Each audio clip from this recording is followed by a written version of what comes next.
Hi to all. Heterocyclic compounds అంటే carbon hydrogen form చేసేటువంటి benzene లాంటి సైక్లిక్ కాంపౌండ్స్లో లేదా నార్మల్గా బెంజిన్ అనే కాదు, బెంజిన్లో పై బాండ్స్ ఉంటాయి, బెంజిన్ అనే కాదు.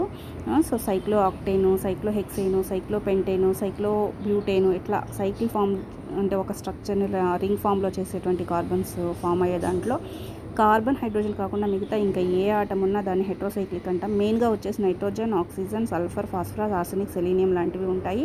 వీటిని ఆరోమాటిక్, నాన్ ఆరోమాటిక్ అని చెప్పేసి క్లాసిఫై చేయడం జరిగింది. నాన్ ఆరోమాటిక్ వచ్చేసరికి ఎలాంటి పై బాండ్స్ ఉండవు.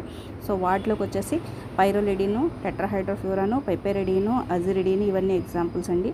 ఆరోమాటిక్ హైడ్రోసైక్లిక్ కాంపౌండ్స్ వచ్చేసరికి ఇక్కడ ఆరోమాటిసిటీని చూపిస్తాయి. నైట్రోజన్ మీద ఉన్నటువంటి లేదా ఆక్సిజన్, సల్ఫర్ వీటిలో ఉన్నటువంటి లోన్ పేర్స్ అనేవి పై బాండ్స్తో ఒక ఆరోమాటిక్ స్ట్రక్చర్ని ఫామ్ చేస్తాయి. సో అవేంటనేది నెక్స్ట్ క్లాస్లో చూద్దాము. ఎగ్జాంపుల్స్ వచ్చేసి pyrrole, furan, thiophene, pyridine, quinoline, oxazole are the most important examples. వీటి యొక్క ప్రిపరేషన్స్, ప్రాపర్టీస్ కూడా మనం షార్ట్స్లో నేర్చుకుందాం. Thank you.